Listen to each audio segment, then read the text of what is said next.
सदी के सबसे महान योद्धा, 8 चिरंजीवियों में से एक, जिसने अपनी ही माता का सिर काट दिया, जिसने धर्म की रक्षा के लिए 21 बार अधर्मी क्षत्रियों का संहार किया।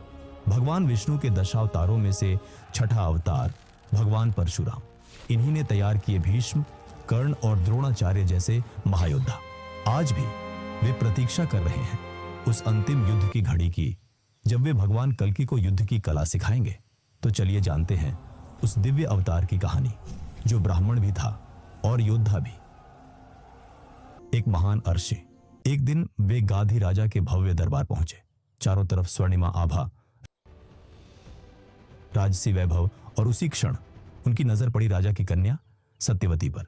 क्षण भर और होठों से निकल गया विवाह का प्रस्ताव। राजा बोले, अर्षिवर, मेरी कन्या आपकी सेवा में प्रस्तुत है, लेकिन एक वचन दीजिए, मुझे भी संतान प्राप्ति का आशीर्वाद चाहिए, क्योंकि मेरी बेटी के बाद मुझे अब तक कोई संतान नहीं हुई। अर्षि सहमत हुए। उन्होंने यज्ञ किया और बनाए 2 चरु, 2 प्रसाद, एक सत्यवती के लिए ब्राह्मण गुण वाला, दूसरा रानी के लिए क्षत्रिय गुण वाला। सब कुछ बिल्कुल ठीक था, लेकिन यही हुई वो गलती।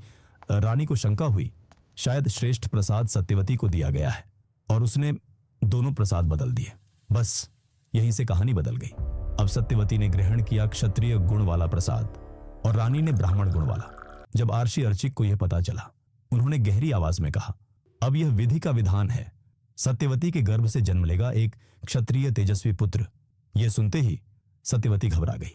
स्वामी, हम तो वनवासी जीवन जिएंगे। अगर ऐसा हुआ तो अनिष्ट हो जाएगा। ठीक है, तुम्हारा पुत्र ब्राह्मण होगा, लेकिन तुम्हारा पोता वह होगा क्षत्रिय स्वभाव का। और यहीं इतिहास ने करवट ली। समय बीता और जन्म हुआ महर्षि जमदग्नि का, और रानी के यहां जन्मे विश्वामित्र।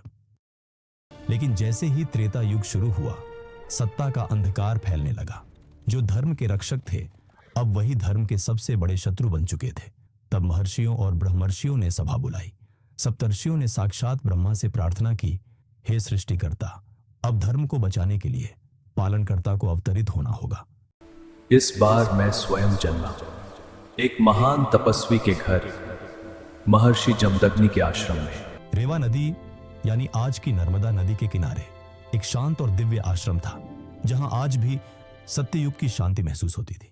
इसी दिव्य समय में जन्म हुआ 5 पुत्रों का, और चौथे पुत्र थे राम। लेकिन ये कोई साधारण बालक नहीं था।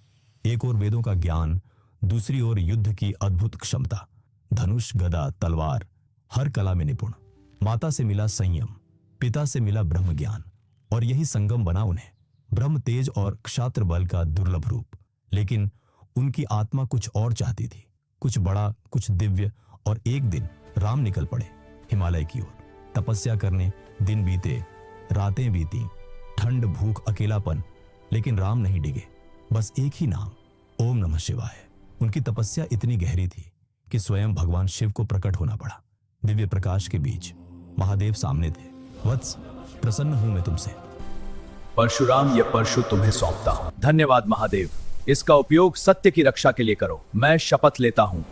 एक ऐसा अस्त्र जिसका वार कभी खाली नहीं जाता, और उसी क्षण राम बन गए भगवान परशुराम। एक दिन माता रेणुका नदी से जल भरने गई। हर दिन की तरह वो पूर्ण एकाग्रता में थी, मानो मन और जल दोनों एक हो गए हों। लेकिन उस दिन कुछ अलग हुआ। क्षण भर के लिए उनका मन भटक गया। एक गंधर्व को जल में क्रीड़ा करते देखकर मन में एक हल्की सी लहर उठी। कोई पाप नहीं, बस एक मानवीय चूक। लेकिन यही चूक आगे एक तूफान बनने वाली थी। जब यह बात महर्षि जमदग्नि तक पहुंची, उनकी तपस्या अचानक टूट गई। आंखों में कोई भाव नहीं था, बस कठोर धर्म का निर्णय था। और उन्होंने आदेश दिया, राम, अपनी माता का वध करो। क्या धर्म बड़ा है या मां? परशुराम के भीतर तूफान था, लेकिन बाहर केवल मौन, न मोह न भय, सिर्फ एक आज्ञा और एक धर्म। और उन्होंने वही किया। जो असंभव था, यह कोई साधारण घटना नहीं थी। यह था भावना और धर्म के बीच का सबसे दर्दनाक संघर्ष। कुछ समय बाद महर्षि जमदग्नि ने उन्हें देखा और कहा, मांगो पुत्र, जो चाहो मांगो। परशुराम ने आंखें झुका ली। आवाज धीमी थी लेकिन गहरी, यदि आप प्रसन्न हैं तो मेरी माता को फिर से जीवन दें। क्षण भर में वो चमत्कार हुआ। माता रेणुका फिर से जीवित हो उठी।